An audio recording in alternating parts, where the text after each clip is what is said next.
Es lo más hermoso que Él nos ha dado.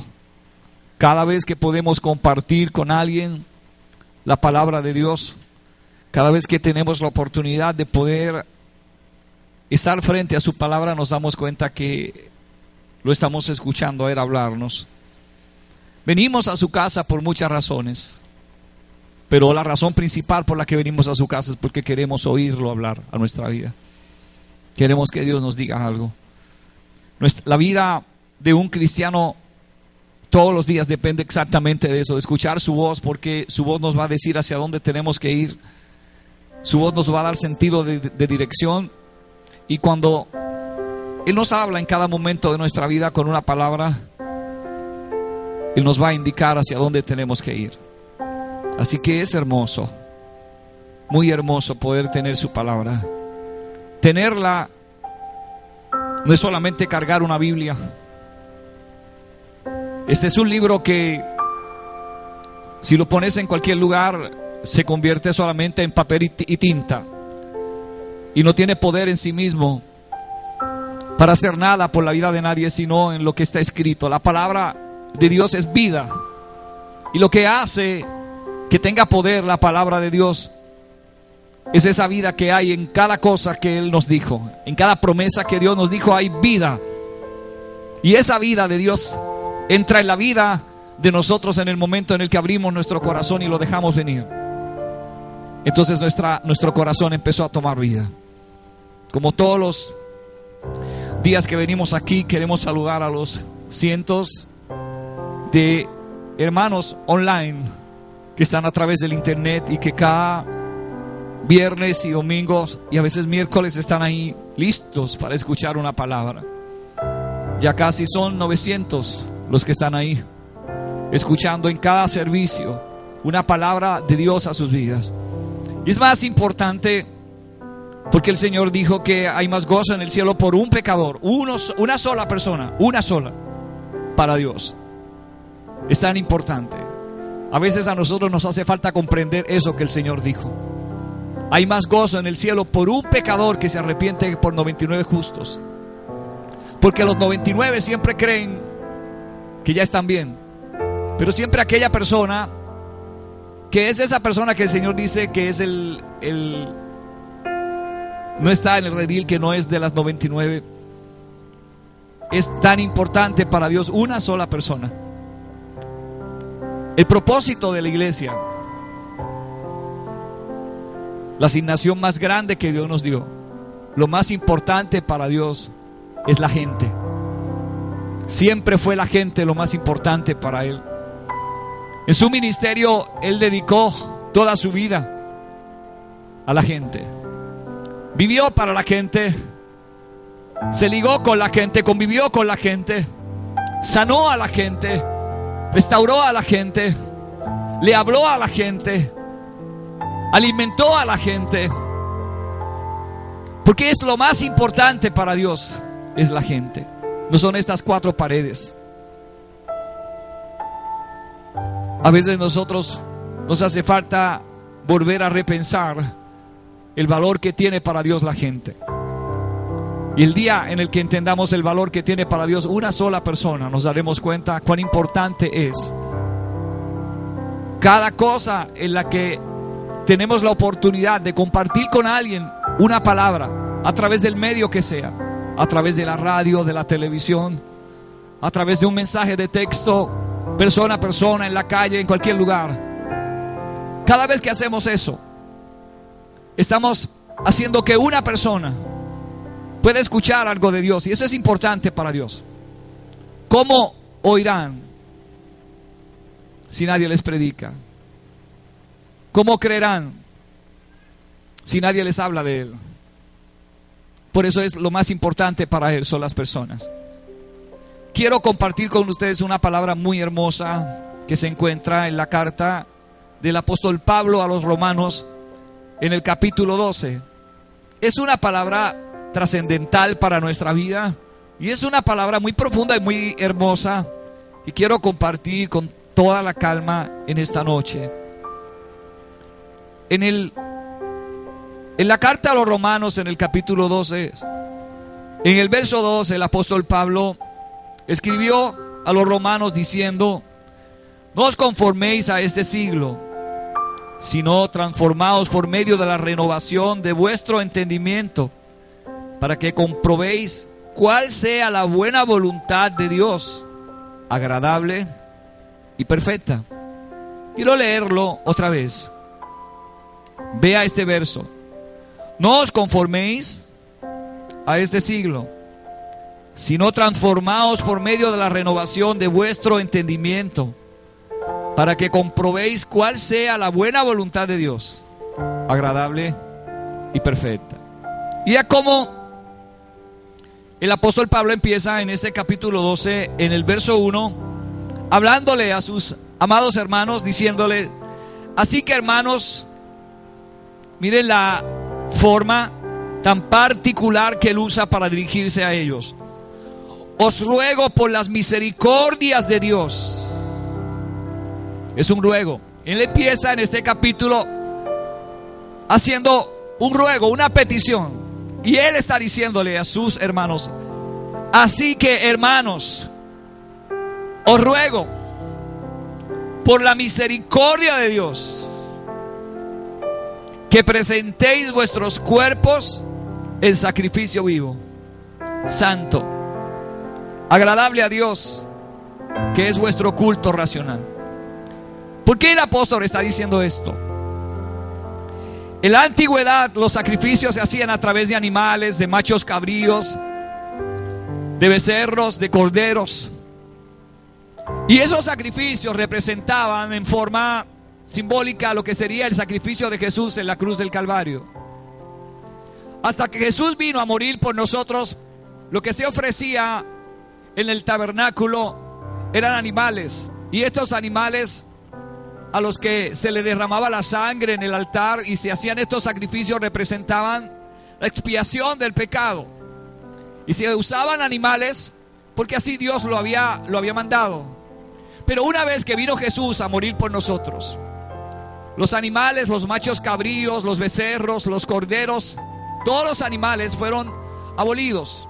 Y ya no se necesitaban animales para hacer sacrificios, porque Jesús había venido a hacer el sacrificio. Él tomó el lugar de esos animales y había venido a hacer un sacrificio que ya no eran sacrificios de animales, sino de uno que tenía vida. El sacrificio de Jesús en la cruz del Calvario entonces puso fin a todos los sacrificios anteriores.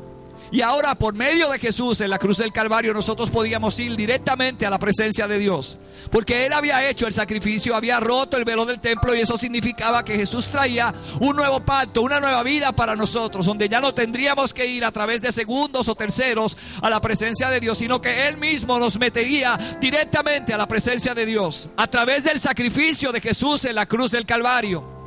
Y ya no tendríamos que esperar una vez al año para entrar a su presencia. Ya no tendríamos que estar haciendo estos sacrificios, sino que Él mismo había hecho todo sacrificio. Por eso ya nosotros no tenemos que hacer sacrificios. Se acabaron aquellas caminatas que hacíamos a pies, cuando nos decían que caminar de rodillas y descalzos nos quitaba el pecado. ¡Qué grandioso es Dios! Hoy nos podemos reír y darle gracias a Dios, porque nos sacó de aquella ignorancia de saber que no importaba cuántas veces camináramos descalzos y cuántos kilómetros camináramos descalzos o de rodillas, lo único que podía traer a nuestra vida salvación era el arrepentimiento. Y cuando conocimos la verdad de Dios, nos dimos cuenta que ya no teníamos que hacer sacrificios, porque esos sacrificios eran sacrificios vanos, vacíos, muertos. Y que Jesús en la cruz del Calvario había tomado el lugar y Él había hecho un solo sacrificio. Un sacrificio por el cual todo el mundo sería salvo. Ahora el apóstol Pablo está diciéndole a la iglesia: amados, os ruego por las misericordias de Dios. Y mire ahora lo que Él le está pidiendo: que presentéis vuestros cuerpos en sacrificio vivo. ¿Por qué hace la salvedad del apóstol Pablo y dice que presentemos nuestros cuerpos en sacrificio vivo? Porque todo lo demás que se hacía antes, ahora representaba un sacrificio muerto. Un sacrificio vivo es aquel que presentamos como una ofrenda de valor delante de Dios, que tiene vida en sí mismo. Y Pablo, el apóstol Pablo, no encontrando otra cosa para referirse a cómo hacer un sacrificio, habló de nuestro propio cuerpo. Porque nuestros cuerpos tienen vidas. La vida de Jesús está en nosotros. Y Él le dice: así que los ruego, y esta es la forma que me vuela la cabeza, la forma en la que Él lo dice: os ruego por las misericordias de Dios.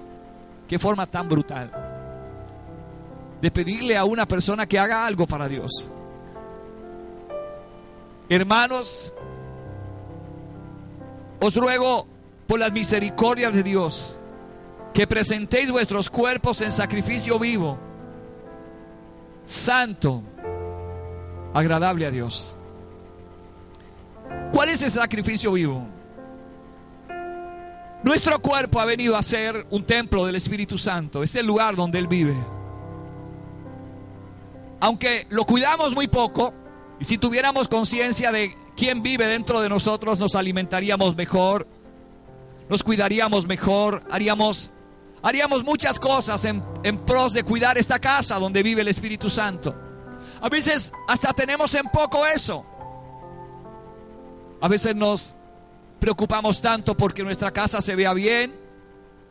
Antes de que venga Navidades o en el periodo de Navidad la queremos pintar, queremos renovarla, queremos que todo se vea bien porque es la época donde vienen visitas a la casa y queremos que todo el mundo encuentre todo bien.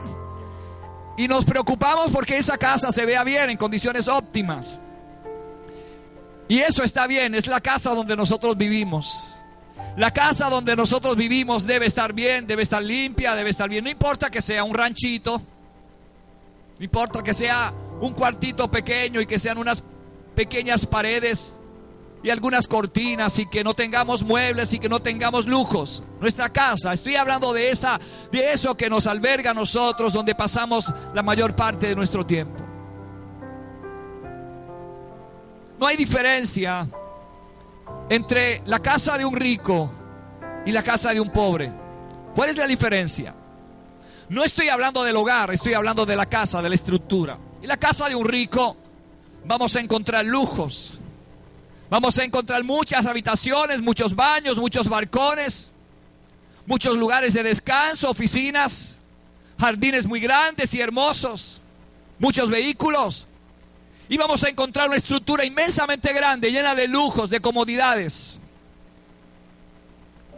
Y ese rico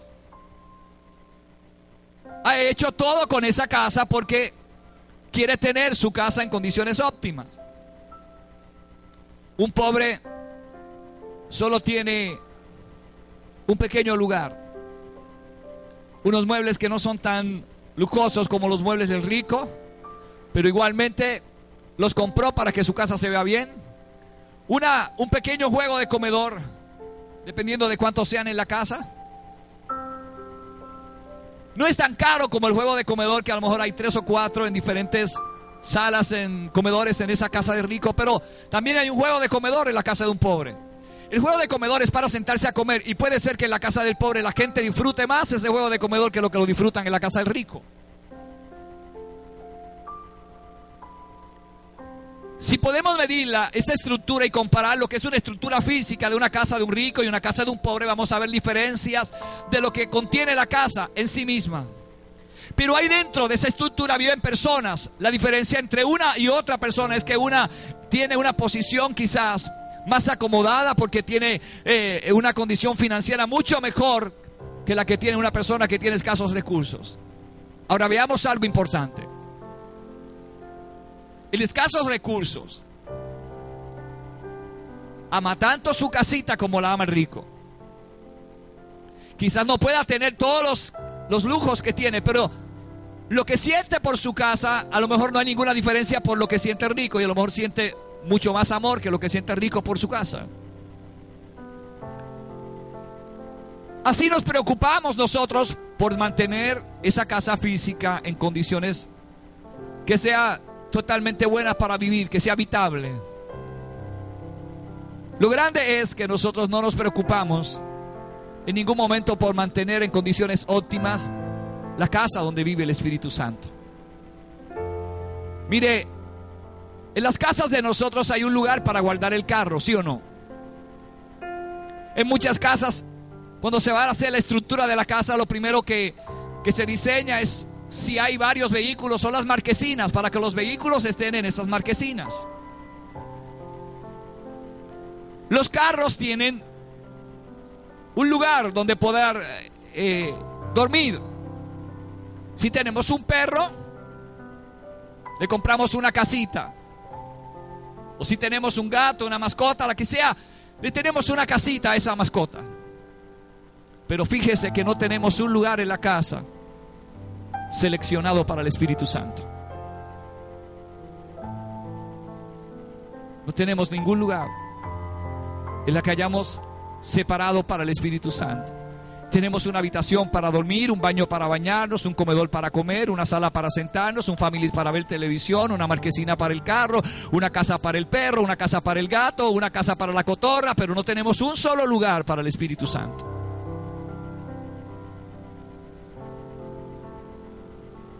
Toda nuestra diligencia es en torno a lo que físicamente tenemos, porque tenemos que llenar el ojo humano para que todo se vea bien. Y nos preocupamos por eso, pero pocas veces nos preocupamos por esta casa, a donde vive el Espíritu Santo.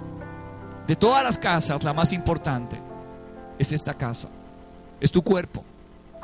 Ahí vive una persona que se llama Espíritu Santo. Fíjate que en esa casa vive la persona más importante. No hay una persona más importante que pueda vivir en un lugar en este momento que no sea el Espíritu Santo. Él vive en tu casa, en esta casa. La pregunta es, ¿cómo está esta casa para que Él pueda vivir? Digamos que si tú fueras a escoger una casa para vivir, una de las condiciones es que la casa esté limpia, que sea habitable. Mire, si en la casa hay una cama o no, no importa. Para dormir, mi mamá decía que lo único que se necesita es sueño. Y para comer, lo único que se necesita es hambre. O sea, uno necesita hambre para comer y sueño para dormir. No necesariamente una cama. Bueno, si hay una cama, gloria a Dios. Pero lo más importante es el sueño. Tú puedes tener una cama, una Charismatic, una cama que te haya costado $5,000. ¿Y qué si padeces de insomnio? Y toda la noche estás en una tremenda cama y le dices al vecino, ¿sabes qué? He comprado una cama que me costó $5,500. Esta cama tiene un control que la pongo así, levanta los pies, hace posiciones. Pero tu vecino tiene una cama que los springs se le están saliendo hacia afuera y duerme toda la noche feliz, se escucha los ronquidos en tu casa. Y tú en la cama de $5,500 toda la noche con la luz prendida quejándote porque no puedes dormir. Tu descanso no depende de esa cama. Depende de algo que se llama sueño que no tienes. Por eso el apóstol Pablo comienza este capítulo de una forma tan particular diciéndole: así que, amados hermanos, os ruego por las misericordias de Dios que presentéis vuestros cuerpos en sacrificio vivo, agradable a Dios. Este sacrificio que vamos a presentar en nuestro cuerpo, la gente se pregunta: ¿y cuál será ese sacrificio? Desde el día en el que el Espíritu Santo vino a vivir a nosotros, nosotros honramos a Dios con nuestro cuerpo. Si fornicábamos, cuando fornicábamos con este cuerpo, deshonrábamos a Dios. Pero una vez que nos arrepentimos, ahora honramos a Dios porque le dijimos no a la fornicación. Cuando éramos adúlteros impedernidos, deshonrábamos a Dios con el adulterio, con nuestro cuerpo. Pero cuando conocimos a Dios, el adulterio se fue de nuestra vida y nuestro cuerpo empezó a honrar a Dios porque ya no adulterábamos.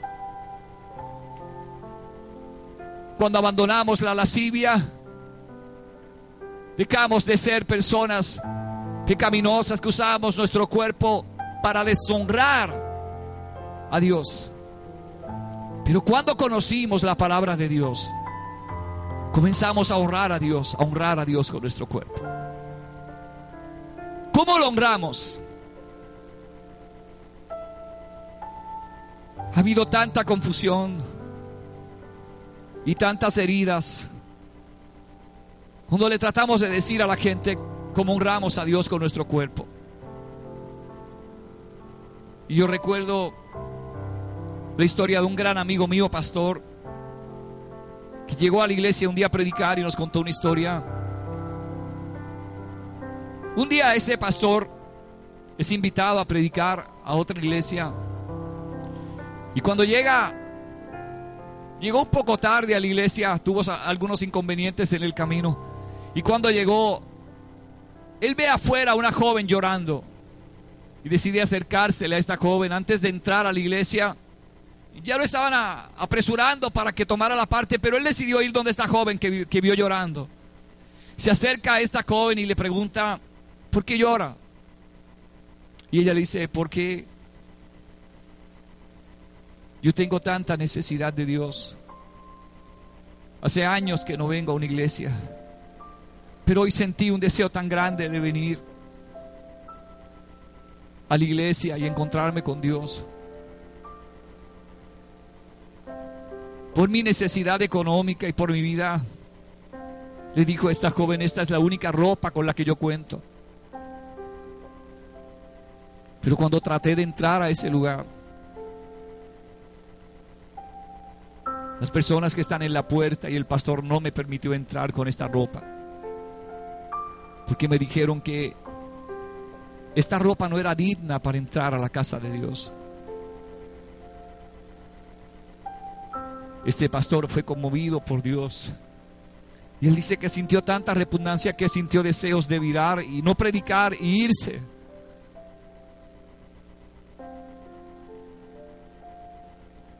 Pudimos tomar el lugar de Dios si queremos.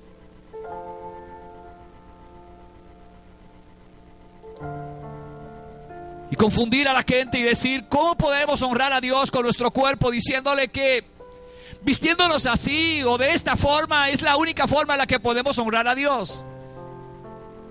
Hemos mandado tanta gente para el infierno solo porque usa un pantalón. Y hemos llenado la gloria de Dios con gente que usa falda.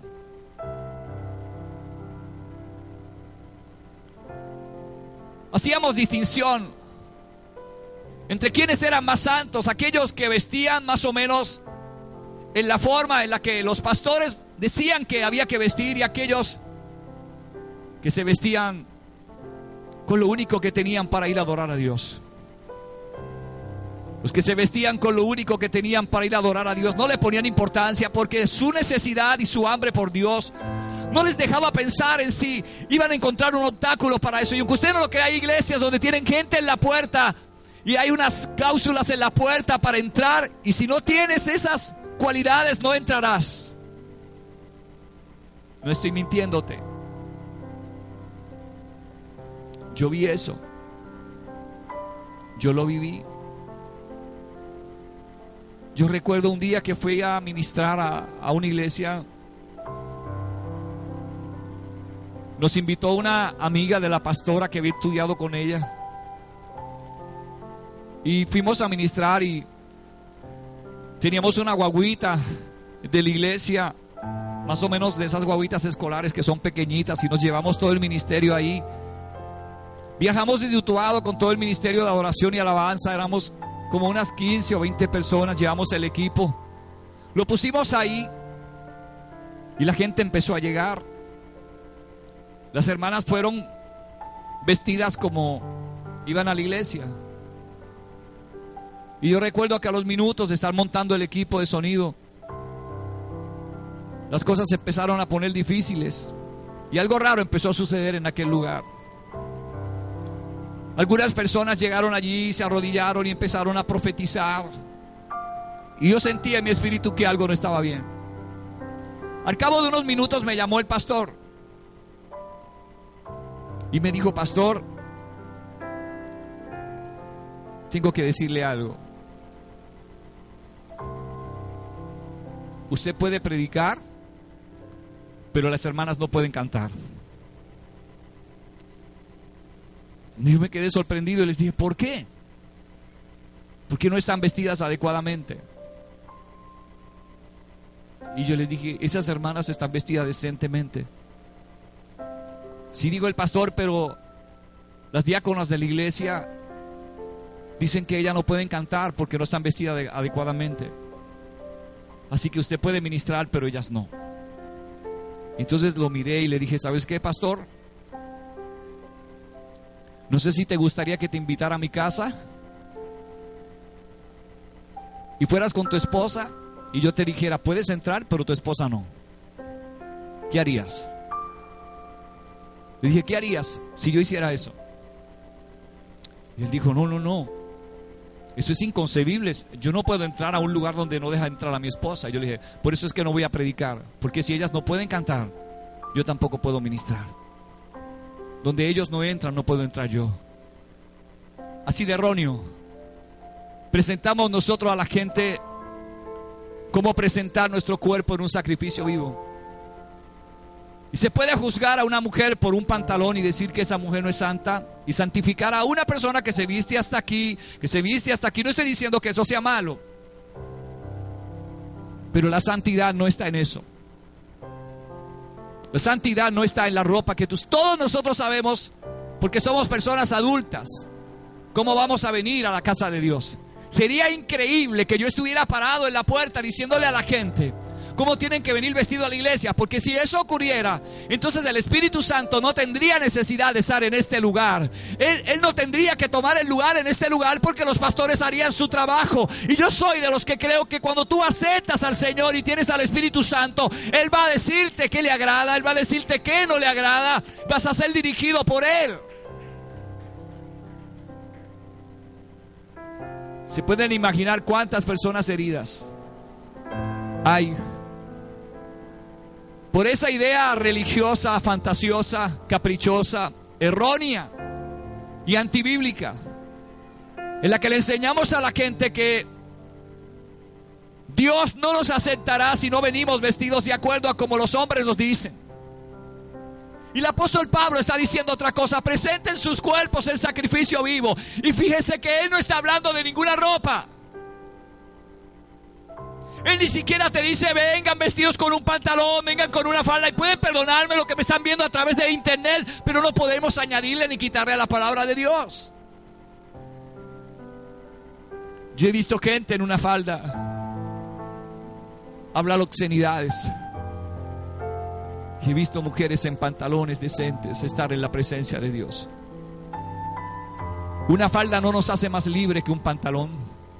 Un pantalón no nos va a hacer más libre que una falda. Y el apóstol Pablo dice: presenten sus cuerpos en sacrificio vivo. Todo lo demás que le he mencionado es un sacrificio muerto. Se hace muerto porque cuando nosotros vestimos para agradar a un hombre o a un pastor, ese sacrificio es muerto, porque es un sacrificio para un hombre. Y los sacrificios que se hacen para los hombres no tienen vida en sí mismo, porque Jesús hizo ya el sacrificio en la cruz.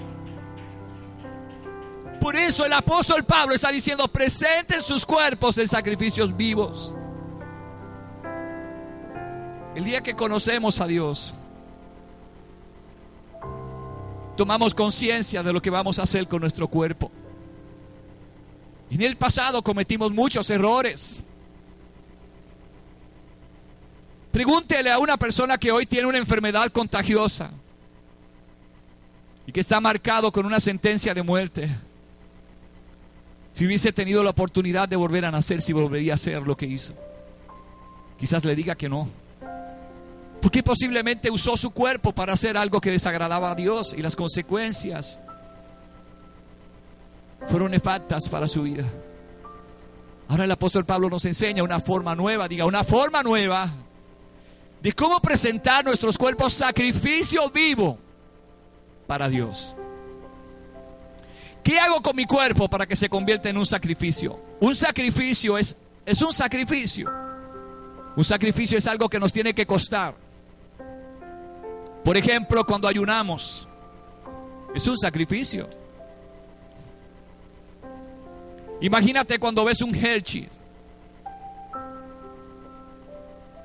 y te gustan tanto los Hershey's y ves una barra de Hershey's así de chiquita Y proclamas un ayuno y te subes en tu carro y tienes que salir y ves una guagua grande pasar con una barra de ketchup bien grande, como de unos 6 pies, pintada en una guagua, y ese día estás en ayuno.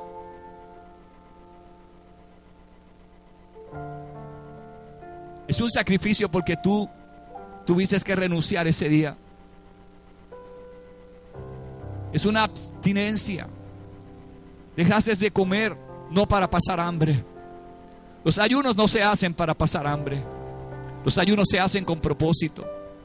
Se hacen ayunos porque la Biblia dice que los ayunos rompen ataduras en nuestra vida. Y cuando hay algo en nuestra vida que sabemos que nos está haciendo daño, un arma poderosa para romper esa atadura es el ayuno. Porque es un sacrificio vivo. ¿Por qué es un sacrificio vivo? Porque tú y yo estamos renunciando a algo que nos gusta. ¿A quién no le gusta comer? ¿Ah? Hermano, ¿habrá algo más bueno que comer y dormir? ¿Verdad? Sabemos que servir a Dios es lo mejor, pero estoy hablando de nuestra vida cotidiana. Nos gusta dormir y nos gusta comer. Y cuando decidimos hacer un ayuno, sea un ayuno prolongado, un ayuno de mediodía, como lo puedas hacer, ese día estás haciendo un sacrificio. Pero ¿sabes qué estás haciendo? Un sacrificio vivo. Estás haciendo un sacrificio que quizás personalmente a la única persona que le va a traer beneficios es a ti. Gloria a Dios por eso. El ayuno es una experiencia muy personal. Cuando presentamos ayunos al Señor, lo que estamos buscando es una forma de cómo acercarnos a Él y capturar su presencia. No estamos buscando llamar la atención de Dios. Tenemos la atención de Dios. Pero presentar nuestro cuerpo en sacrificio vivo el día que decidimos y decimos: voy a proclamar ayuno. ¿Sabes? Ya no se ayuna en las iglesias. Poca gente ayuna. Y si ayunamos, lo hacemos en una forma tan superficial. Yo recuerdo cuando yo empecé hace 38 años o 37 años atrás. Veía tantas personas y tantos jóvenes y viejitos en la iglesia donde yo iba en ayunos prolongados, que me enseñaban y me motivaban a cómo buscar la presencia de Dios.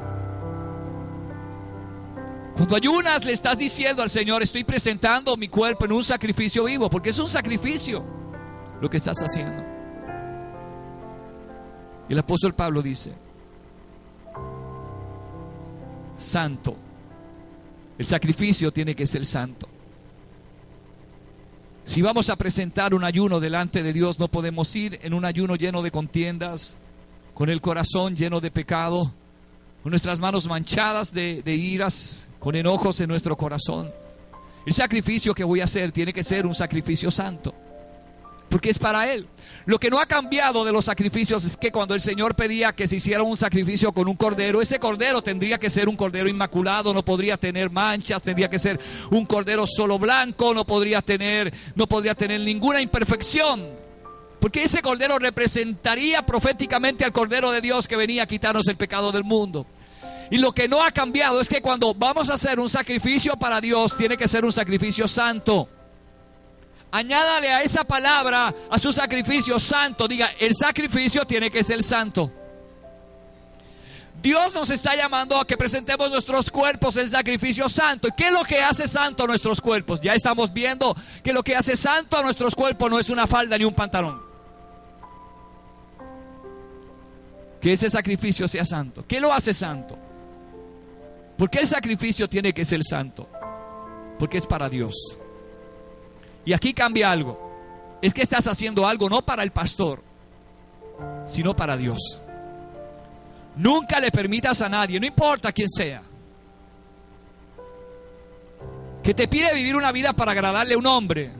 Porque tú no viniste a una iglesia para agradar a un hombre, tú viniste a una iglesia para agradar a Dios.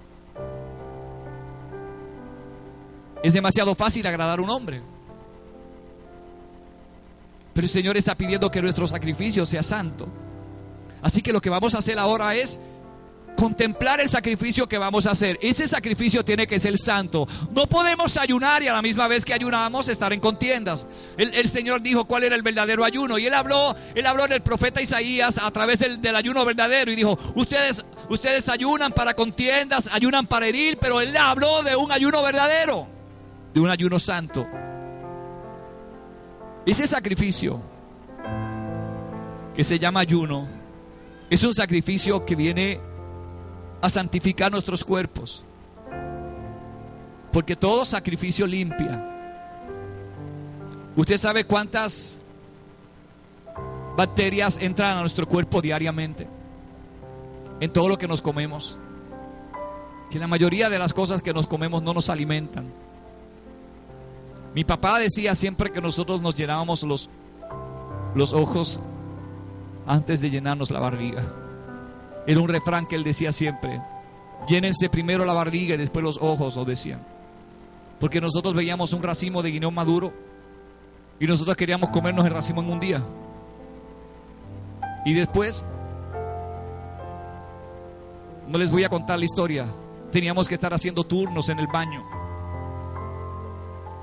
Y mi papá nos quería evitar eso, pero muchas veces nos dejó que pasara para que viéramos. Cuando estábamos ahí con resortijones, ay, mi papá nos decía entonces: yo les dije que se llenaran primero el estómago y después los ojos, porque comer demasiado guineos maduros hace daño. Pero así éramos nosotros cuando niños. Bendito sea Dios. Ese sacrificio tiene que ser vivo, santo y agradable a Dios. Vea lo que le dije ahorita. Nos han metido en la cabeza tantas veces que hagamos sacrificios para los hombres. Pero este sacrificio que el apóstol Pablo está diciendo, no, es para Dios. Diga conmigo: todo lo que yo voy a hacer, lo voy a hacer para Él. Todo lo que hagáis, dijo el Señor en su palabra, todo lo que hagáis, hacedlo como para Dios.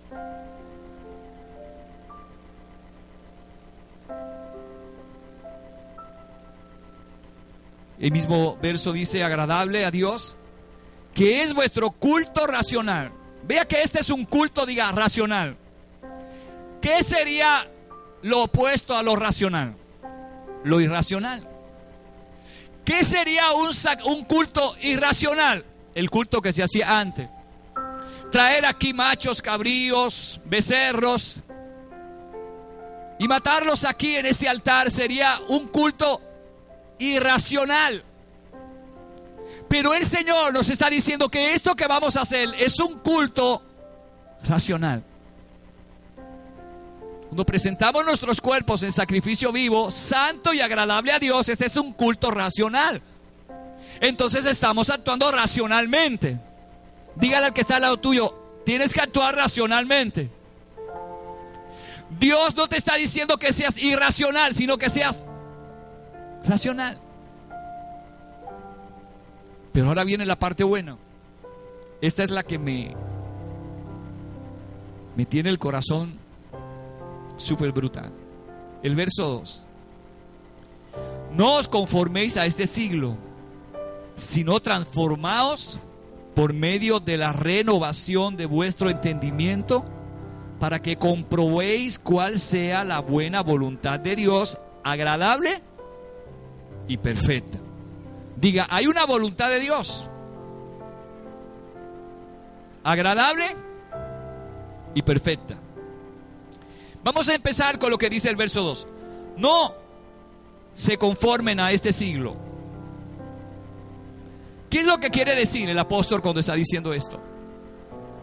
Conformarse es no adaptarse a un sistema. Lo que él está diciendo es: no se adapten a un sistema. Nos ha tocado vivir en dos sistemas: un sistema del mundo y un sistema de Dios. En el sistema del mundo también hay cosas que nos han dicho que aprendimos en algún momento y que esas cosas todavía hoy las seguimos cargando. Y hay otro sistema que es el sistema de Dios, totalmente diferente al sistema del mundo. En el sistema del mundo, por lo menos, nos enseñaron que si nosotros pedimos, salimos bien. En el mundo nos enseñan a pedir, ¿sí o no? En el sistema de Dios, ¿a qué nos enseñan? A dar. En el sistema del mundo nos enseñan a ser mal agradecidos. En el sistema de Dios nos enseñan a dar gracias en todo. En el sistema del mundo nos dicen que si las cosas estén mal, no hay que dar gracias. En el sistema de Dios dice: dad gracias en todo, porque esa es la voluntad de Dios para con nosotros en Cristo Jesús. En todo. Ve el sistema de Dios.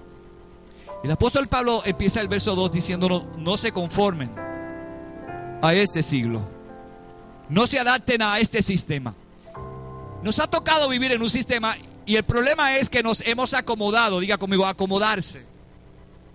Y ya estamos tan acostumbrados a este sistema que nos parece un poco difícil, incómodo, de repente que nos hablen de que hay un sistema en el que muchas veces no estamos viviendo. En el sistema del mundo vivimos por vista. En el sistema del mundo nos enseñaron a vivir y a decir: si yo veo que eso que está ahí es una cámara, digo que sí, que es una cámara. Pero si no hubiera una cámara ahí y alguien me dijera en el sistema del mundo: no, tienes que proclamar que hay una cámara, en el sistema te dicen que no, ahí no hay una cámara. En el sistema de Dios te dice: llama a las cosas que no son como si fueran. En el sistema de Dios vivimos por fe, no por vista. En ese sistema del mundo en el que nos conformamos, aprendimos a vivir acomodados a un sistema que nos ha hecho creer que ese sistema es nuestro suplidor. Tan es así que nos da miedo a veces cuando escuchamos noticias. Ve a la gente aterrorizada cuando dicen: los fondos del Seguro Social están por agotarse. ¿Cómo se pone la gente? De verdad, hermano. ¿Cómo se pone la gente? La gente dice: nos vamos a morir. ¿Y ahora qué vamos a hacer? Porque hemos vivido de ese sistema. Ahora usted le pregunta a alguien que no coge Seguro Social y escuchó la misma noticia, ¿qué le dice? A mi plin. Le dice: yo no vivo del Seguro Social. Pero es un sistema. Diga conmigo: un sistema. Y nosotros nos acomodamos a ese sistema y por eso nos da miedo cuando nos dicen que el sistema está a punto de colapsar. Van a quitar los cupones. Y la gente dice: nos vamos a morir de hambre. En el sistema de Dios dice: Dios pues suplirá todas nuestras necesidades conforme a sus riquezas en gloria en Cristo Jesús. Vean la diferencia de un sistema al otro. En este sistema nos aterrorizamos, pero nosotros nos acostumbramos, nos acomodamos a un sistema. Y cuando ahora el apóstol Pablo nos está diciendo: no se acostumbren, no se acomoden a ese sistema, no se adapten a ese sistema, porque hay un sistema mejor. ¿Qué ocurrió con lo del 9-11? Con lo del 9-11, cuando se cayeron las Torres Gemelas. Era un monumento mundialmente reconocido. Parecía que nadie podría nunca tocarlas y hacerle daño. Pero un día se tornaron vulnerables y unos aviones hicieron colapsar el orgullo de los Estados Unidos. Junto con las Torres Gemelas, cientos de vidas se perdían. Y el sistema económico de una nación poderosa se venía abajo. Los bancos se quedaron en cero. La nación comenzó a experimentar por primera vez en su vida quizás lo que era un colapso económico como nunca antes. Y los estadounidenses decían: ahora es el fin. La nación más poderosa, en comillas, había sido humillada. Y la economía de esa nación se venía abajo. Y algunos cristianos hasta decían: ahora las iglesias se van a vaciar. Se acabaron los sueños de algunos ministros de Dios que iban a construir templos, que iban a hacer viajes, que iban a bendecir naciones. Se acabaron porque ha colapsado la economía de la nación americana. ¿Por qué decían eso los cristianos? Porque nos enseñaron a vivir apegados a ese sistema. Y cuando el sistema colapsa, colapsamos nosotros. El Señor dio un principio básico de cómo colapsa un sistema. Él dijo: hieran al pastor y las ovejas se dispersan. Traigamos eso en el idioma puertorriqueño. Hieran la cabeza. Unos padres se divorcian. ¿Qué sucede con los hijos? Los hijos se desparraman.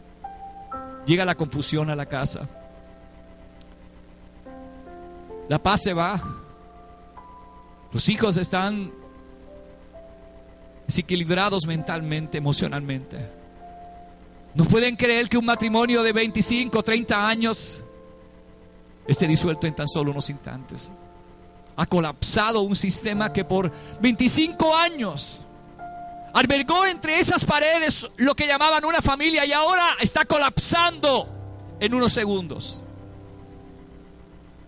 El Señor dijo: hieran al pastor y las ovejas también van a ser dispersadas. Los cristianos decían: algunas iglesias van a tener que cerrar. La economía de la nación más poderosa en el mundo, decía la gente, ha sufrido un daño irreparable. Y como consecuencia dominó. Ese daño económico iba a traer como consecuencia, decían ellos, que la economía de las iglesias también se viera afectada. Y Dios pensaba en el cielo: qué mal están mis hijos. ¿Quién les enseñó a vivir en ese sistema? Y Dios pensaba en el cielo: y tanta palabra que les he dado, y tantos profetas que le han hablado, y tantos ministros y pastores que han predicado, y tantas personas que tienen conocimiento de mi palabra. Y Dios pensaba y miraba desde el cielo y decía: veo una nación que ha colapsado, pero veo una iglesia que también está a punto de colapsar, porque está subida en el mismo sistema de esa nación.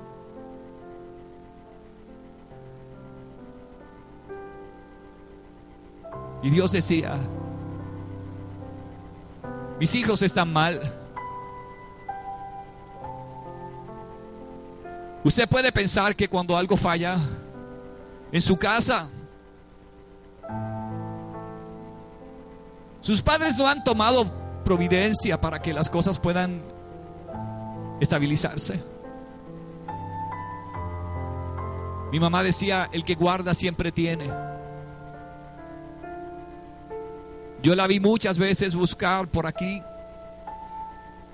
bollitos de algunos billetes para comprar azúcar cuando no había dinero para comprar azúcar, porque ella pensaba en que vendría un momento difícil.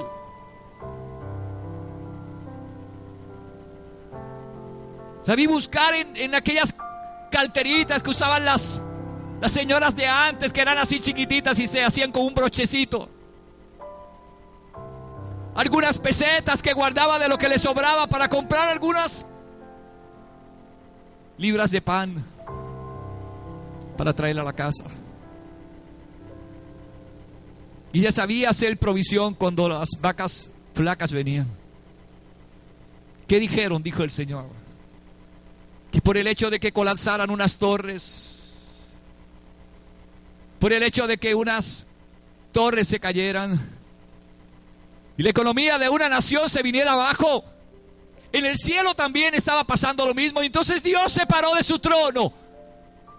Era un momento en el que Dios no podía quedarse en silencio, y dijo: voy a hablar, voy a darles una palabra. Es tiempo de despertar, mi iglesia. Es tiempo de que mis profetas escuchen una palabra y digan esa palabra. Es tiempo de que mis hijos vuelvan otra vez a escuchar mi voz desde el cielo y entiendan que yo tengo un sistema mejor que ese. Y Dios comenzó a levantar hombres que nos empezaron a decir lo que Dios estaba preguntándose. Decía Dios, ¿acaso en el cielo también la economía colapsó?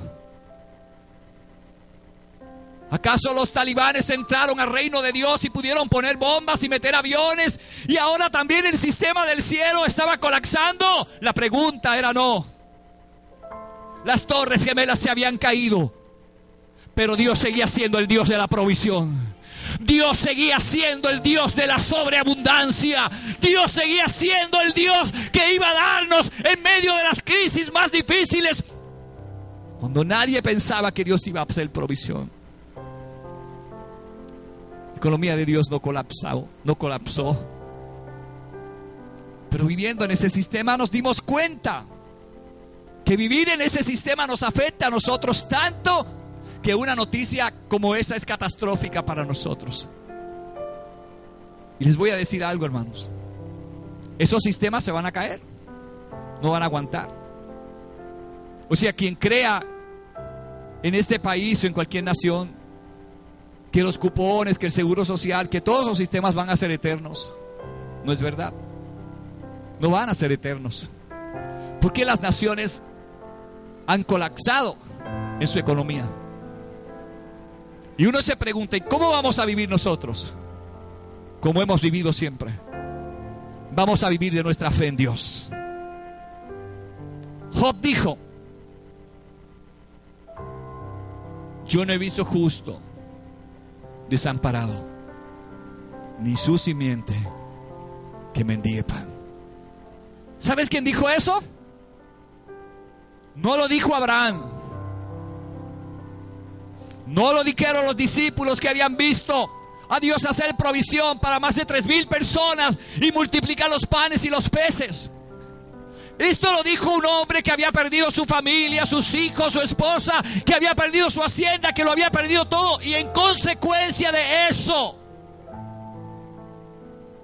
se había mantenido creyéndole a Dios.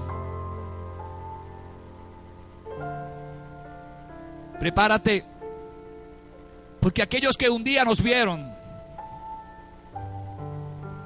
y dijeron ¡ea!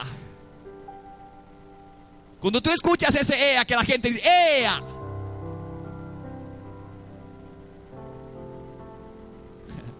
Yo recuerdo que estaba en un lugar y un hermano me dice: te quiero preguntar algo, hace tiempo y no me atrevo. Y yo le dije: dale, pregúntame. Y él me dijo: DH pastor, es que hacía tiempo que no lo veía, y cuando lo volví a ver, usted se veía tan flaco que yo dije: el pastor tiene una bacteria, está enfermo.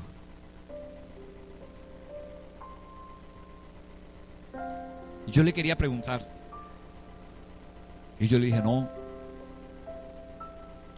yo estoy flaco porque precisamente estoy matando las bacterias. Estoy flaco porque estoy cancelando las enfermedades.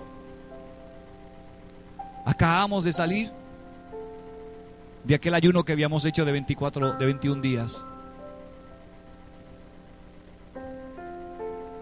¿Por qué lo físico a veces para la gente es más importante que lo que es lo espiritual y lo profundo que podemos hacer? Las apariencias. Diga conmigo: así es como vivimos. Vivimos de apariencias. Este sistema nos ha hecho vivir de apariencias. Y por eso la gente hoy está pendiente. Escucha, y oyen una noticia del Seguro Social y corren para la televisión.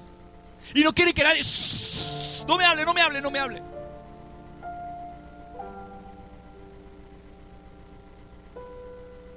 Dios está haciendo que el sistema del mundo colapse. Porque el sistema del mundo no tiene poder en sí mismo para mantenerse de pies. El sistema del mundo depende de alguien que tú vas a saber en unos segundos cómo se llama. El decirte quién es el gerente general de este sistema, quién lo opera, te va a sacar de ese enredo que a veces tenemos. Pero para no perder tiempo, quiero que vayas conmigo a 2 de Corintios 4:4. Vea conmigo 2 de Corintios 4:4. Quiero decirte algo muy especial. 2 de Corintios 4:4.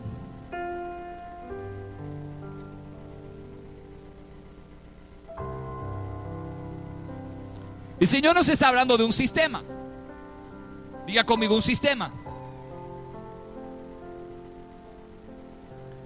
Y el apóstol Pablo dijo: no se conformen a este sistema. Ahora, vean quién opera este sistema. En 2 de Corintios, capítulo 4, verso 4. Mire cómo empieza diciendo: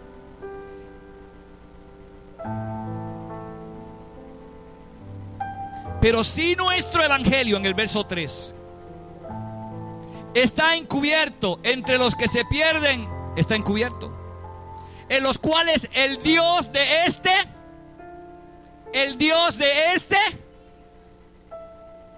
este siglo tiene un Dios. Está con letra minúscula. ¿Quién es el Dios de este siglo?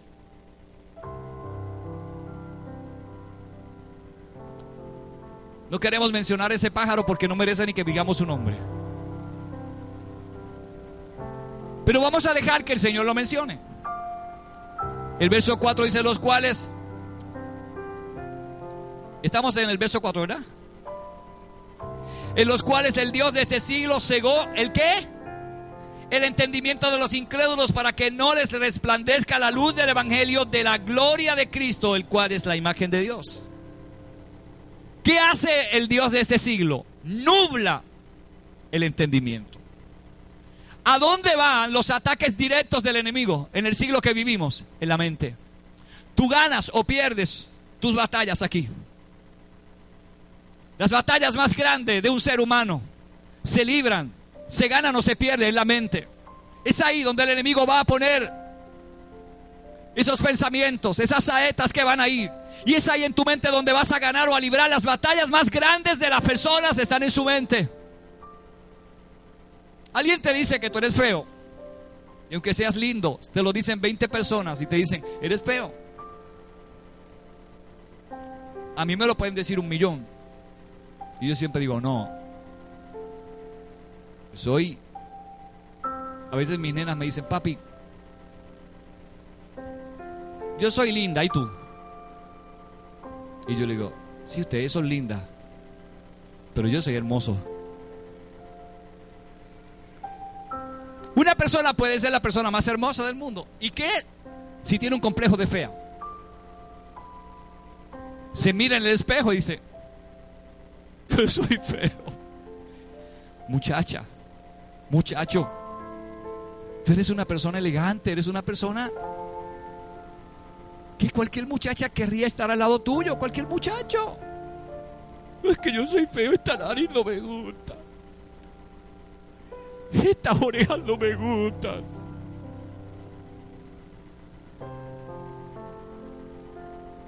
Uno nunca está conforme con lo que tiene.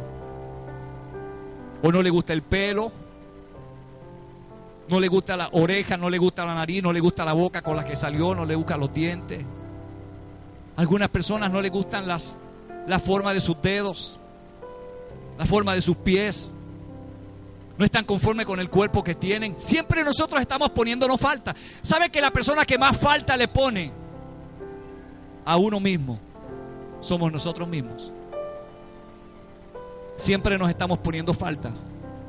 Vaya a su casa, mírese en el espejo y dígale: tú eres la persona más hermosa del mundo. Dios no hizo dos como tú. Dios fue tan brutal haciéndote que solo te hizo a ti. No hay alguien que pueda reemplazarte. No hay otro modelo. Dios solo usó un molde para ti. Así de importante eres para Dios. Santo Dios. No hay dos Arnaldo Ríos. Pueden haber parecidos, pero yo soy el original. Pueden haber muchas personas que se parezcan a Denise, pero Dios hizo una Denise. Usted puede haber, mucha gente le puede decir: DH, yo vi a alguien que se parece a ti, pero brutalmente.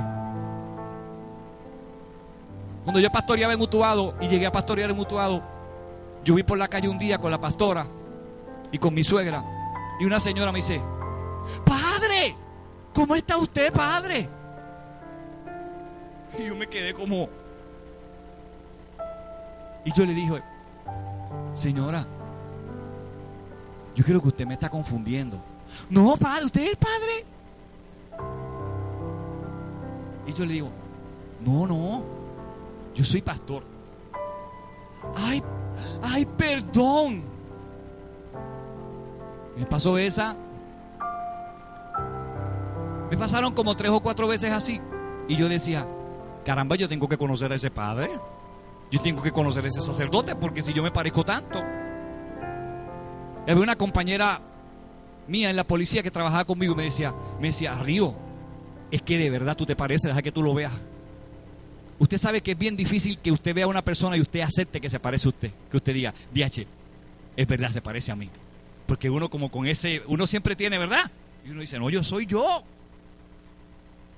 Me tocó ir a la toma de posesión del alcalde de Utuado. Invitaron a un sacerdote y a un pastor. Y me invitaron a mí.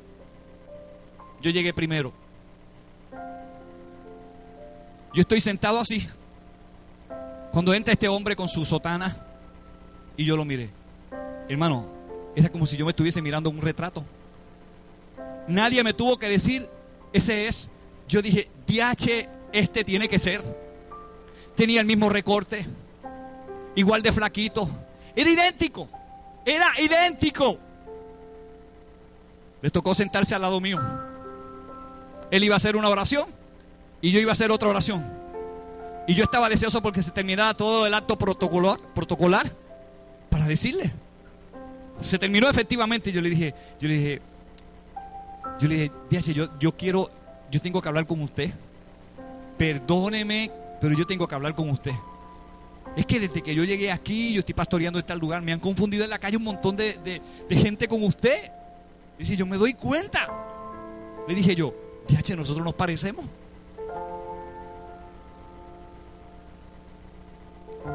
Pero él seguía siendo el padre Francisco y yo era el pastor Arnaldo Ríos. Dios no había hecho dos iguales. Ni siquiera los gemelos que nacen el mismo día tienen las huellas dactilares iguales. No son idénticos. ¿Cómo podemos nosotros adaptarnos a un siglo que es gobernado por el Dios de este siglo? Ahora vamos a ver quién es el Dios de este siglo. Vaya conmigo, que todavía falta. Vamos a ver a Juan capítulo 16, verso 11. Este está bueno de verdad. Juan capítulo 16, verso 11. ¿Por qué quiero decirle? Yo le dije que iba a ir con calma. Si no terminamos hoy, no hay problema.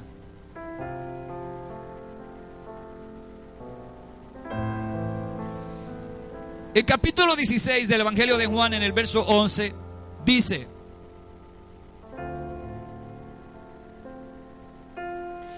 y de juicio por cuanto el príncipe de este mundo ya ha sido juzgado. ¿Quién es el príncipe de este mundo?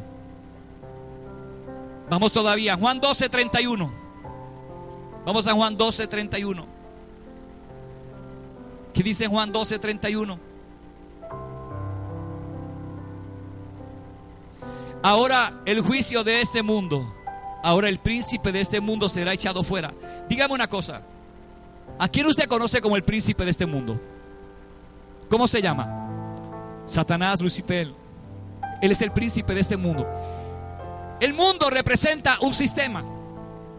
¿Ve ahora quién está operando ese sistema? ¿Sabes quién está a cargo como cabeza de este sistema en el que nosotros nos hemos acomodado? El príncipe de este mundo. Él es el que gobierna en ese sistema.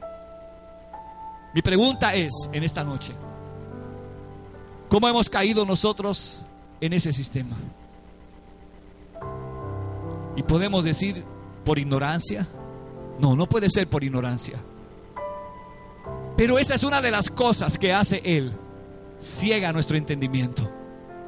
¿Qué le ocurre a una persona que su entendimiento es cegado? Esa persona pierde el sentido de dirección. Por tal razón, nosotros nos acomodamos a este sistema y ya estamos tan acomodados a ese sistema del príncipe de este mundo llamado Satanás, que no queremos escuchar de otro sistema. No queremos escuchar de este sistema. Escuchamos por la Biblia quién es el príncipe de este sistema. El apóstol Pablo nos está diciendo: no os conforméis a este siglo.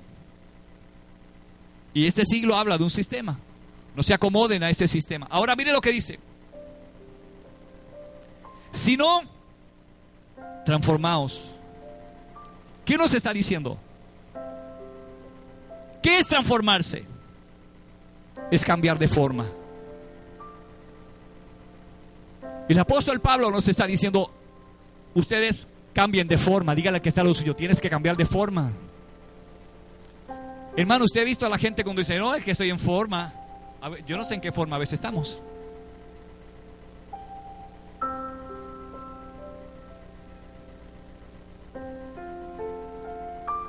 Estaba escuchando a un pastor amigo nuestro hablando acerca de los anuncios de televisión, de la moringa. ¿Cuánta gente se moría por la moringa? ¿Usted sabe cuánta gente hizo lo que no? Buscó el dinero donde no tenía para buscar moringa.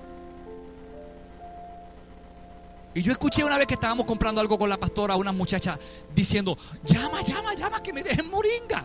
Y yo le dije: perdón, ¿qué es eso de moringa? Muchacho, eso es lo último que ha salido. Que presentan por televisión, dice: la faja quita grasa. Y te presentan una modelo. Ya es una modelo. Le ponen la faja, se está ejercitando. ¿Y qué tú ves en tu mente? Tú te ves tú. Tú dices: wow, esa es mi cintura. Dejas de hacer lo que sea y mandas a buscar la faja. 2 por el precio de una. 6 meses con la faja. Estamos redondo y cuadrado. La faja no ha hecho nada, absolutamente nada. Es un engaño. Pero ¿de qué se trata la publicidad? De llegar aquí. Vea la publicidad lo que hace. Usted ha lavado toda la vida con Ariel. Este es un anuncio no pagado. Con el detergente que sea. Pero de repente usted ve un anuncio tremendo que le están anunciando otro detergente. Y ve ese anuncio que lo presentan 10 o 15 veces en la programación. Cuando usted va a hacer compra, tiene el anuncio aquí. ¿Qué usted va a comprar? Lo que dijeron en el anuncio. El sistema del mundo hace eso con nosotros. Juega con nuestra mente. El sistema del príncipe de este mundo nos dice a nosotros: si ustedes se mantienen en mi sistema, yo les puedo garantizar estabilidad económica. El diablo te va a decir en ese sistema: si tú ahorras y guardas, yo sé que cuando venga el tiempo malo tú vas a tener estabilidad económica.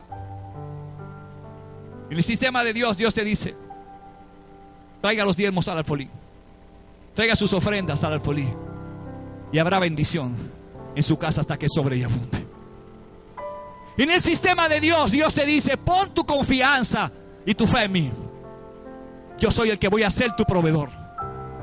Si tú quieres bendición, yo voy a hacer que las ventanas del cielo se abran y tú vas a vivir con cielos abiertos para tu familia, cielos abiertos para tu trabajo, cielos abiertos para tu matrimonio.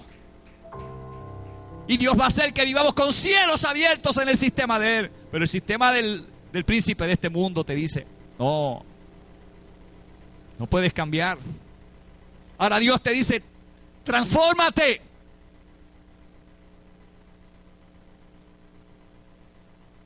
¿Cuántos vieron la película Transformers? ¿Cuántos la vieron? Eso está brutal. Nos veíamos como ridículos, ¿verdad? Sentados allí con los nenes. Pero estaba brutal. Ver un carro que de momento se convierte en un robot. Eso es una transformación. Hay otra palabra para esa que se llama metamorfosis. El Señor está diciendo, ustedes tienen que hacer una metamorfosis. Transformar es cambiar de forma. Diga, cambiar de forma. Convertirse en algo diferente. Dile a la persona que está al lado tuyo, conviértete en algo diferente. Mira, deja de ser lo que eres, conviértete en algo diferente. Aleluya.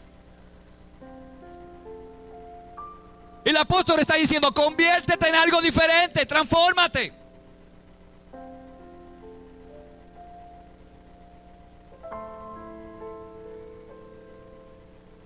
Ve a Efesios. ¿Qué dice Efesios 4, 22 y 23? Vamos a Efesios 4. Efesios 4, 22. Efesios 4, 22, 23 y 24. Mire lo que es transformarse.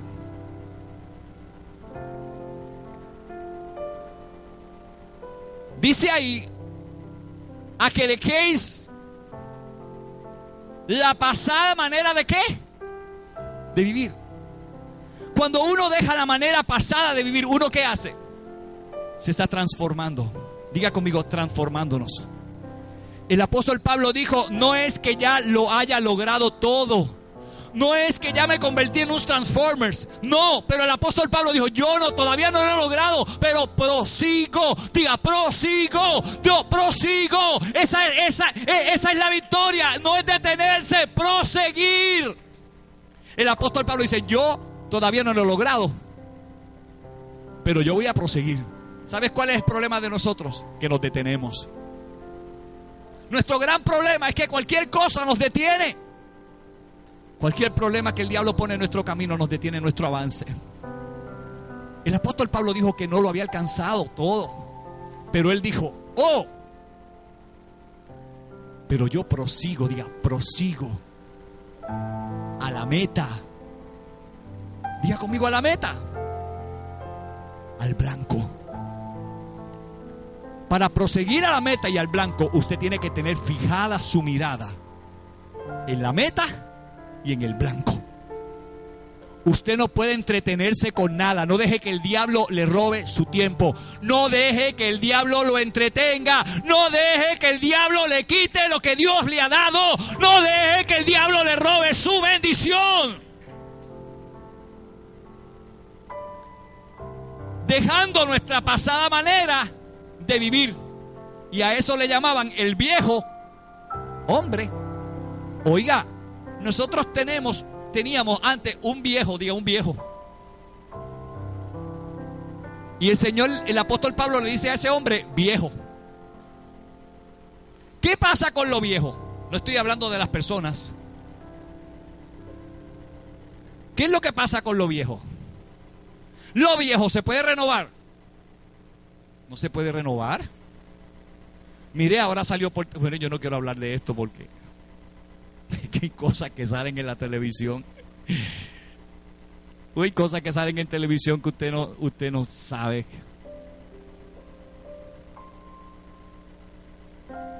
No quiero ni decirlo. Lo que están haciendo ahora con la gente que ya es adulta y quiere. No digo nada. ¿Lo escucharon? Eso da ganas de reír.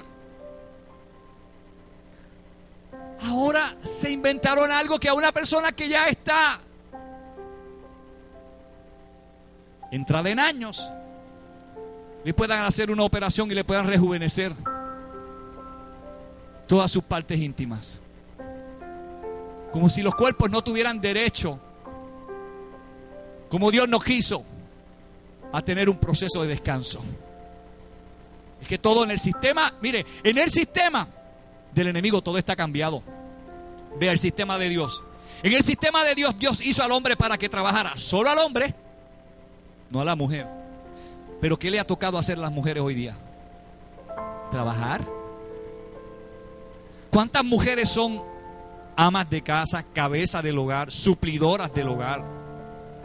Todo. Pero ese no fue el concepto que Dios creó. Fue al hombre que Dios le dijo: tú eres el que vas a labrar la tierra. Para los que todavía están diciendo: ay, si Adán no hubiese pecado no teníamos que trabajar. ¿Será que no han leído la Biblia? Porque en Génesis Dios no le dijo a Adán cuando lo puso en el huerto: no, esto va a ser aquí unas vacaciones y te voy a dar un carrito de golf y te voy y vas a traer aquí servidor. El Señor le dijo: tú vas a ir ahí y te vas a encargar del huerto y lo vas a mantener, pero vas a trabajarlo. No se trabaja por el pecado, se trabaja porque la Biblia dice que Dios y el Hijo trabajan. Y si Dios trabaja, mi papá decía en la casa: nene, si yo trabajo, ¿qué nosotros teníamos que contestar? Ah, nosotros también.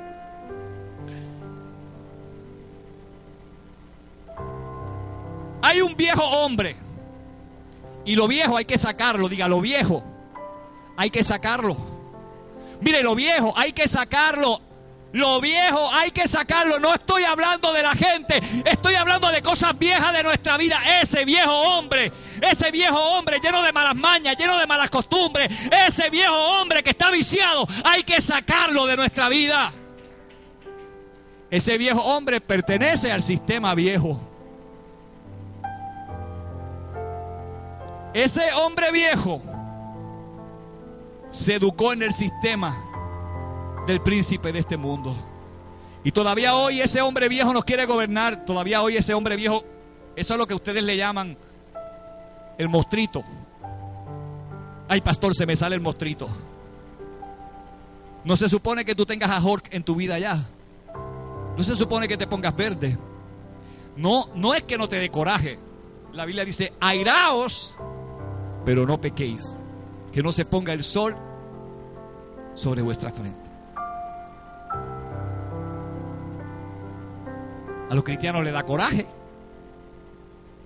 y eso no es malo, pero el coraje no te puede llevar a decir algo que sea pecaminoso. Te da coraje y dice una mala palabra, ya la embarraste.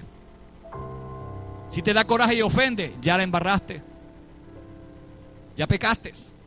Pero te puede dar coraje patalear, arrancarte el pelo, es tuyo.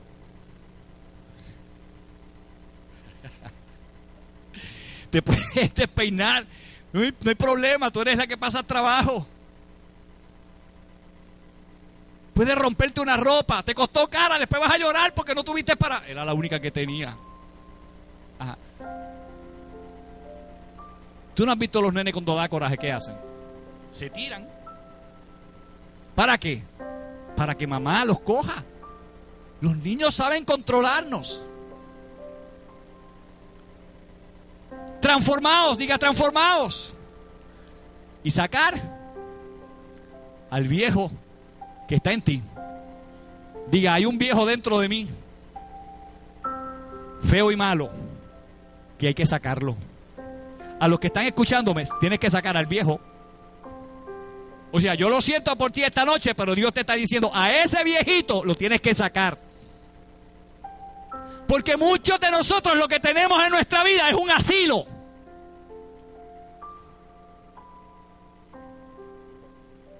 Algunos tienen un viejito y otros tenemos un asilo. Porque el sistema nos ha mandado muchos viejitos.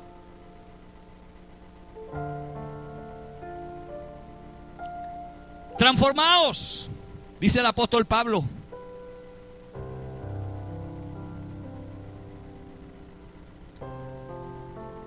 Y ese verso, el verso 22, el 23, a que dejéis y renovarnos en el espíritu de vuestra. Mire a ver si el apóstol Pablo no está diciendo ahí a principio: así que, hermanos, ruego por la misericordia de Dios que presentéis vuestros cuerpos en sacrificio santo, agradable, que es vuestro culto racional. No os conforméis a este siglo, sino transformaos por medio de la renovación de vuestro entendimiento. ¿Qué es esto? La mente.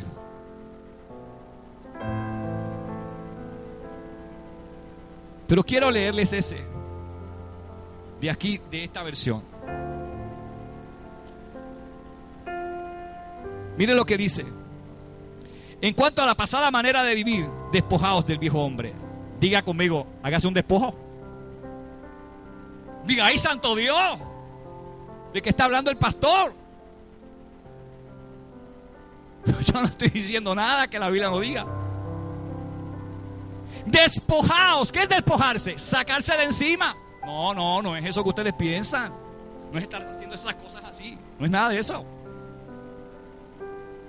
¿Ah? Despojaos. Estoy leyendo de la Reina Valera. Ustedes leen aquí. En cuanto a la pasada manera de vivir, despojaos del viejo. Diga, despójese del viejo. Yo no sé cuánta gente hoy se van a despojar del viejo. Que está viciado. Diga, un viejo vicioso. Mire, diga conmigo, un viejo vicioso es lo peor. Tener un viejo adentro es malo, pero si el viejo está viciado, es mucho peor. O sea, tenemos adentro un viejo vicioso, un viejo que fuma, un viejo que bebe, un viejo que habla malo, un viejo que adultera, un viejo que fornica, un viejo que es lascivo, un viejo que es mentiroso, un viejo que es murmurador, un viejo que es orgulloso, que es altivo. ¿Qué viejito? Un viejito lleno de vicio. Por eso es que nosotros decimos, contra, es que yo no echo para adelante, porque andas con el viejo. ¿Sabes qué no te ha dejado progresar?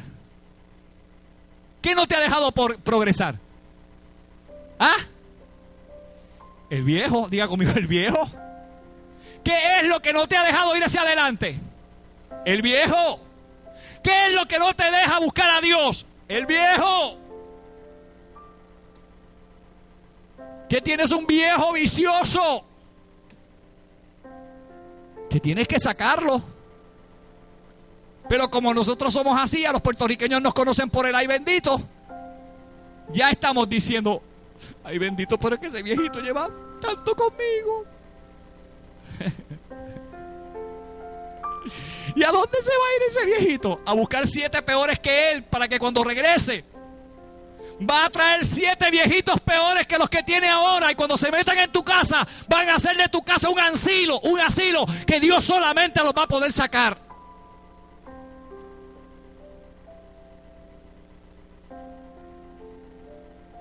Que está viciado conforme a los deseos engañosos. Es un viejo engañoso, digo, viejo engañoso. Renovaos en el espíritu de vuestra mente. Diga, es aquí. Diga, mi problema es aquí. Es aquí donde tú tienes que resolver tu problema. Es aquí. Nosotros tenemos problemas aquí. Todo lo analizamos. Todo lo cuestionamos. Nos volvemos analíticos con lo que Dios nos dice. Y nuestro gran problema está aquí. Que tenemos una mente vieja. Yo me sorprendo todavía con la mente que tiene la pastora Estel. Tiene 92 años. ¿Ella se acuerda de todo?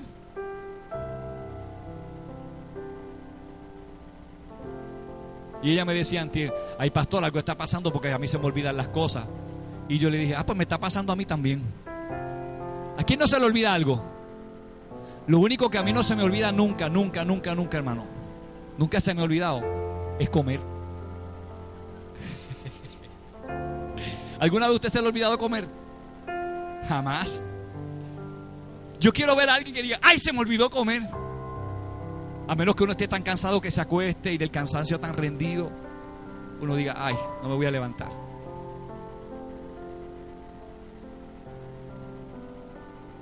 Renovaos en el espíritu de vuestra mente. Y ahora viene lo bueno. Ahora vamos a hablar de vestimenta. Y vestíos. Primero hay que sacar al viejo hombre. Pero miren que hay que traer ahora. Este era un viejo. Ahora hay que traer a uno nuevo. Vea conmigo lo que dice el verso 24 de Efesios 4. Y vestíos del nuevo hombre. ¿Lo ve ahí? Y las mujeres dicen, ay pastor, pero es que yo no me puedo vestir de hombre. Eso está en términos generales. La palabra hombre en la Biblia no significa, no tiene nada que ver con sexo. Este verso me gusta. Vestíos del nuevo hombre. Vea este. Creados según Dios en la justicia y santidad de la verdad. ¿Usted quiere vestirse de algo? Vístase del nuevo hombre. ¿Cómo se viste el nuevo hombre? ¿Qué es eso de vestirse así? ¿Qué es eso de vestirse del nuevo hombre? Vamos a ver. ¿Qué dice Colosenses 3:10? Vamos a ver lo que dice Colosenses 3:10. Colosenses 3:10 tiene que decirnos algo aquí que nos ayude a aclarar algunas de nuestras dudas. Se me perdió Colosenses aquí. ¿Alguno de ustedes ha visto a Colosenses por ahí? Colosenses 3:10.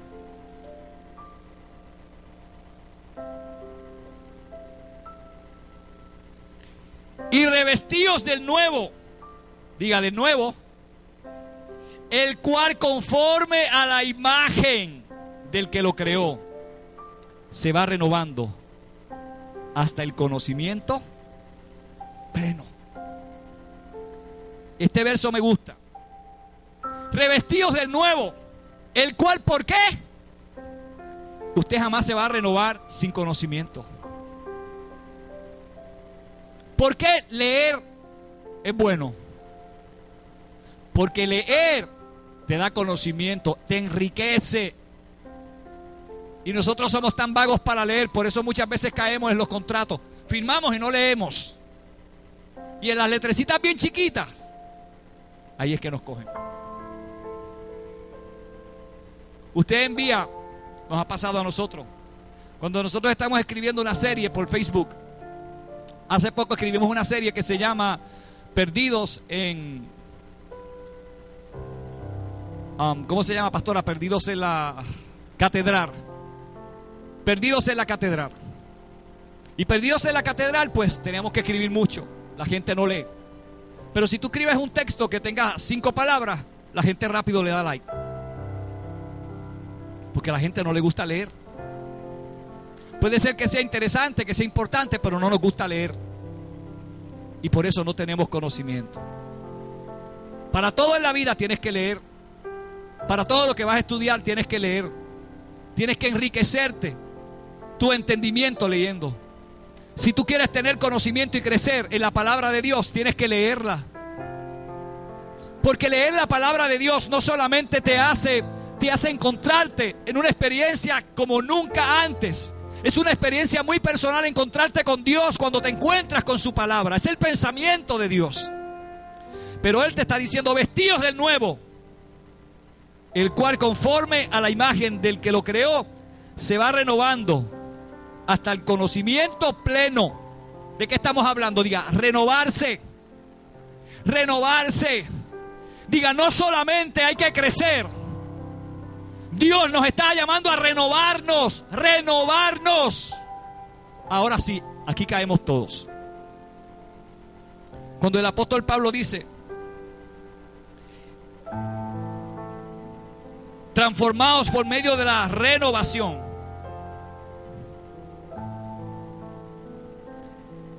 Y renovarse quiere decir volver a ser de nuevo. O sea, Dios a nosotros nos dio un modelo. original y nosotros lo perdimos. Y Dios nos está diciendo, vuelvan al modelo original. Salgan del viejo sistema, vuelvan al modelo original. Dios todo lo hace por diseños y Dios hizo un diseño para nosotros. A esta iglesia Dios le dio un diseño y nosotros vamos a seguir el diseño de Dios, porque ese es el que Dios quiere. Y Dios todo lo trabaja con diseños. Cuando Él le dijo a Moisés que hiciera un tabernáculo, Dios le dio a Moisés un diseño de cómo hacer el tabernáculo. Cuando Dios le habló a Noé de cómo hacer un arca, ¿qué Dios le dio?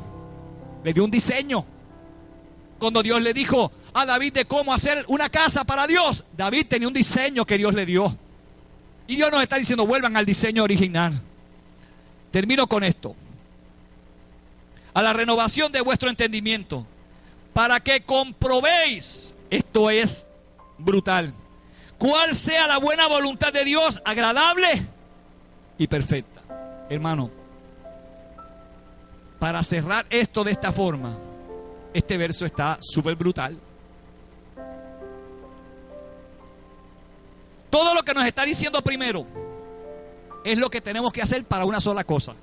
¿Para qué es que el apóstol Pablo nos ha dado todo este consejo? ¿Para qué desde el principio dijo, hermanos, os ruego por la misericordia de Dios que presenten sus cuerpos en sacrificio? Y después en el verso 2 nos dicen, nos da este consejo. ¿Para qué es todo eso que nos está diciendo? Para una cosa. Esto tiene un propósito. Porque todo esto que el apóstol Pablo nos está diciendo es para una cosa, la más importante. Para comprobar cuál es la buena voluntad de Dios, agradable y perfecta. Alguien nos dijo a nosotros que hay varias voluntades de Dios. Y alguien se inventó, no sé de dónde, que hay una cosa que se llama que la voluntad permisiva de Dios. Eso no existe. Solamente hay una voluntad. La voluntad agradable y perfecta. Ahora déjame decirte esto. ¿Qué es la voluntad de Dios agradable y perfecta? ¿Cómo la vamos a conocer? Si antes no hemos sabido todo esto.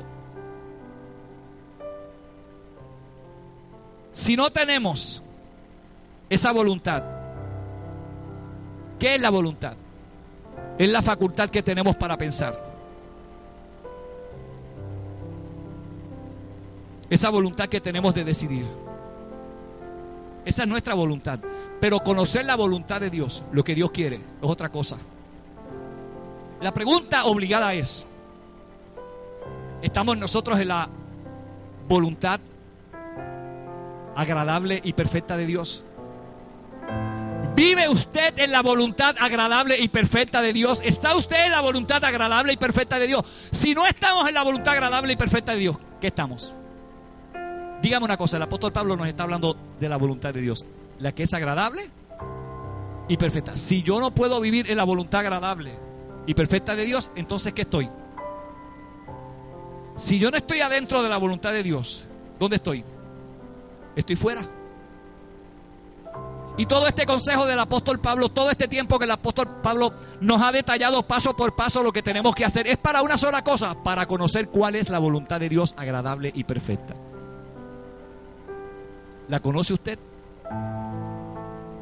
Uno puede decir que puede conocer la Biblia. No, conoces la voluntad agradable y perfecta de Dios. ¿Conoces qué es lo que Dios quiere que tú estés haciendo? Una cosa es lo que tú estás haciendo y otra cosa es lo que Dios quiere que hagamos. Una cosa es lo que yo pienso que Dios quiere y otra cosa es la que Dios quiere de mí. Nosotros siempre pensamos cosas de Dios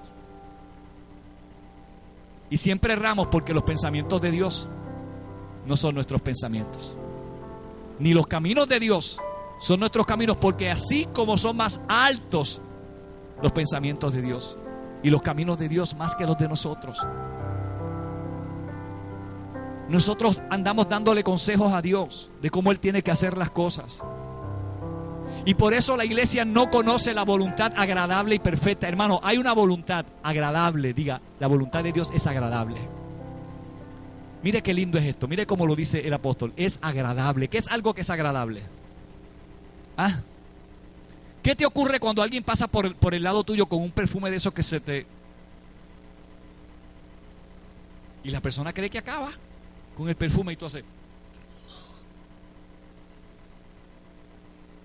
Y tú dices, qué desagradable ese olor. Qué desagradable ese olor. Pero cuando pasas por donde hay un olor agradable, a rosas, uno de esos olores que, exquisito. ¿Qué te ocurre cuando tienes hambre? Mucha hambre. Y sientes como si un humito estuviera llegando a tu nariz así.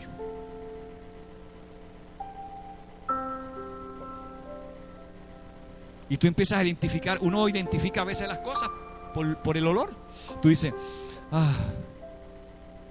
están guisando habichuelas. Yo tenía una vecina que tomaba café y yo no puedo oler el café. El olor a café me da náusea. El olor a café colado me da náusea. Y mire que tomé mucho café en el campo. Por eso fue que ahora no lo puedo ni oler. Y ella se levantaba todos los días bien temprano en la mañana. Ay, Dios mío, cuando yo iba para la sala, hermano, estaba esa sala impregnada de ese olor. Yo hacía así, yo decía, ay, María, ya. ¿Qué tan? Pero era agradable para ella porque a ella le gusta el café. Pero por otro lado, cuando hay algo agradable a tu nariz, tú te deleitas. Lo que es agradable te hace deleitarte. Lo que es desagradable te molesta. Por eso el apóstol Pablo no presenta un cuadro de la voluntad de Dios como un requisito de algo que te causa dolor. No. Hacer la voluntad de Dios no es una carga.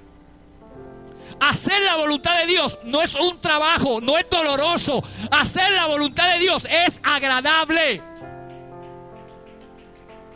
Yo no sé si alguien me escuchó, pero eso es lo que el apóstol Pablo está diciendo. O sea, yo hoy tengo un cuadro claro de que hacer la voluntad de Dios no es eso que nos presentaron.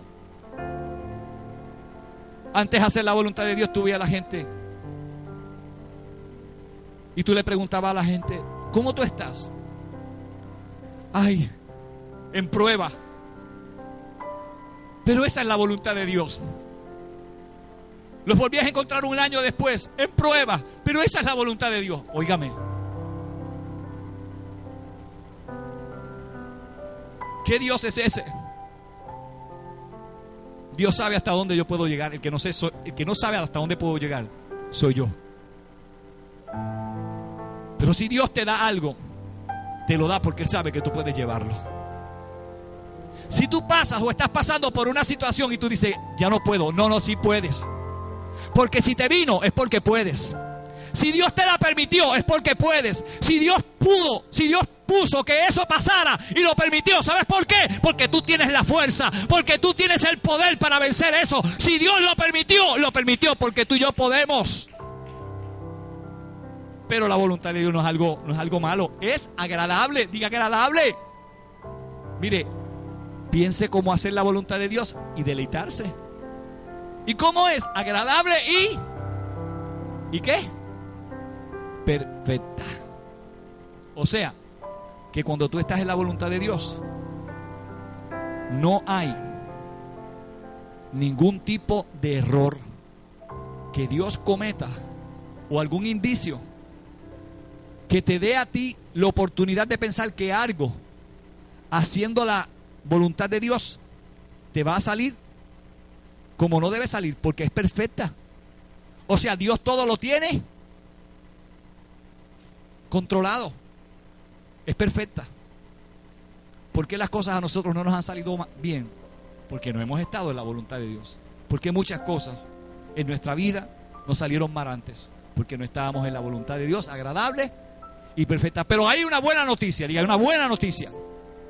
¿Qué vamos a hacer hoy? Entrar en la voluntad de Dios, que es agradable y perfecta. Diga, agradable. Mire, antes te decían estar en la voluntad de Dios y tú ponías una cara como de... Pero pongo una cara alegre. La voluntad de Dios es agradable. Eso es lindo, es hermoso, es perfecta. A los que me están viendo a través del internet, póngase de pies. Voy a darle un minuto, como siempre le doy a las personas que nos están viendo a través de esta señal. No sé cuántas personas tenemos hoy ahí. Pero yo quiero decirle a estas personas que nos están viendo a través de esta señal, del lugar donde seas, llámanos. Hay un teléfono y hay una dirección donde puedes escribir ahora mismo para pedir oración. Pero quiero saber de dónde nos estás viendo. ¿Cuántas personas tenemos ahí hoy? ¿Ah? 865 personas. Y todas estas personas hoy tienen la oportunidad de levantarse y decirle al Señor: quiero entrar a tu voluntad. Ahora quiero ver, y quiero que ustedes cierren los ojos y me ayuden. Quiero ver cuánta gente que hoy nos está viendo a través de esta señal y de los que están aquí le dicen al Señor hoy: yo quiero estar en tu voluntad agradable y perfecta, Señor. Yo no quiero ya estar en el sistema viejo donde yo hacía mi voluntad. Hoy yo quiero entregar mi voluntad para hacer la tuya, Señor. Y a esas personas que nos están viendo a través de esta señal, yo quiero pedirles, así como el apóstol Pablo en esta carta decía: yo quiero rogarles por las misericordias de Dios a esas personas que nos están viendo, que me escribas ahora mismo a través del Facebook, que es la manera más fácil, o el teléfono que aparece en la pantalla de tu monitor, y me digas: pastor,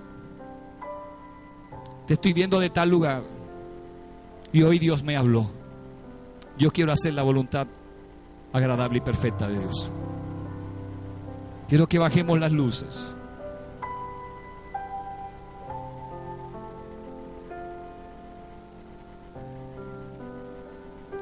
Y en medio de este llamado quiero llamarle a las personas que están aquí.